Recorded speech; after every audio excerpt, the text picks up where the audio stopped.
Hello ಮಕ್ಕಳೇ, ನಾವಿವತ್ತು final exam 2025ಗೆ ರಿಲೇಟೆಡ್ ಆಗಿರುವಂತಹ ಸ್ಯಾಕ್ರಿಫೈಸ್ ರೇಷಿಯೋ ಈ 6 ಮಾರ್ಕ್ಸ್ ಪ್ರಾಬ್ಲಮ್ಗೆ ಸೊಲ್ಯೂಷನ್ನ ಕಂಡುಹಿಡಿಯೋಣ.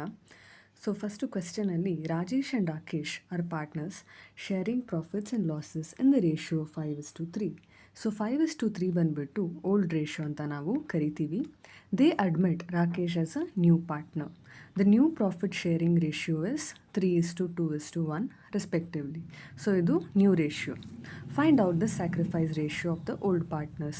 So, ಇಲ್ಲಿ ರಮೇಶ್ನ ಅಡ್ಮಿಟ್ ಮಾಡ್ಕೊಂಡಿದ್ದಕ್ಕೆ ರಾಕೇಶ್ ಮತ್ತು ರಾಜೇಶ್ ಇಬ್ಬರು ಅವರ ಪ್ರಾಫಿಟ್ ಶೇರ್ನ ಸ್ಯಾಕ್ರಿಫೈಸ್ ಮಾಡಿದ್ದಾರೆ.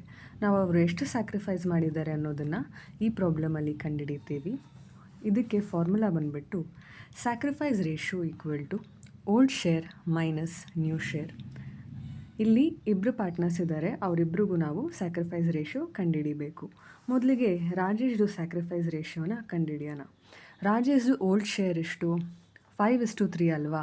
5 ಅಂತ ಮೊದಲಿಗೆ ಹಾಕ್ಕೊಂಡು 5 + 3 ಬಂದುಬಿಟ್ಟು 8, ಅದನ್ನು ಡಿನಾಮಿನೇಟರಲ್ಲಿ ಹಾಕ್ಕೊಬೇಕು. ಇದು ಓಲ್ಡ್ ರೇಷಿಯೋ.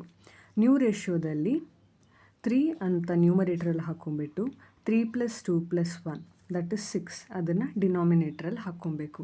ಇದು ನ್ಯೂ ರೇಷಿಯೋ. ಇವಾಗ ನೆಕ್ಸ್ಟ್ ಕ್ಯಾಲ್ಕುಲೇಷನ್ಗೆ ಹೆಂಗೆ ಮಾಡ್ತೀರಾ ಅಂದರೆ 8 6 48 ಇದೆರಡನ್ನೂ ಮಲ್ಟಿಪ್ಲೈ ಮಾಡ್ಕೊಂಡು ಹಾಕಿ. ನೆಕ್ಸ್ಟು 5 6 30 ಹಾಕ್ಕೊಳ್ಳಿ, -9 ಹಾಕ್ಕೊಳ್ಳಿ, ಮತ್ತು 8 3 24.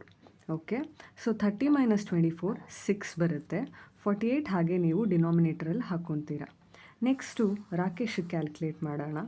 ರಾಕೇಶ್ದು ಓಲ್ಡ್ ರೇಷಿಯೋ ಬಂದುಬಿಟ್ಟು 3 ನ್ಯೂಮರೇಟ್ರಲ್ಲಿ ಬರುತ್ತೆ, ಡಿನಾಮಿನೇಟ್ರಲ್ಲಿ 5 + 3 that is 8 minus new share ಬಂದುಬಿಟ್ಟು 3:2:1ನಲ್ಲಿ 2ನ ತಗೊಳ್ಳಿ, 2ನ ತೊಗೊಂಬಿಟ್ಟು ಡಿನಾಮಿನೇಟ್ರಲ್ಲಿ 3 + 2 + 1 6ನ್ನು ಹಾಕ್ಕೊಳ್ಳಿ.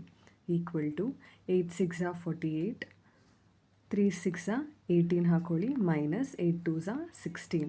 ಸೊ 48 ಹಾಗೆ ಬರುತ್ತೆ, 18 - 16 2 ಬರುತ್ತೆ. So next sacrifice ratio of Rajesh and Rakesh equal to 6/48 ಇಲ್ಲಿರೋದು, ಮತ್ತು ಇಷ್ಟು 2/48.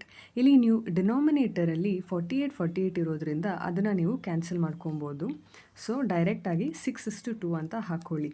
ಈ 6:2ನ ಮತ್ತೆ ನಾವು ಸಿಂಪ್ಲಿಫೈ ಮಾಡ್ಬೋದು. 2 1s are 2 3s are.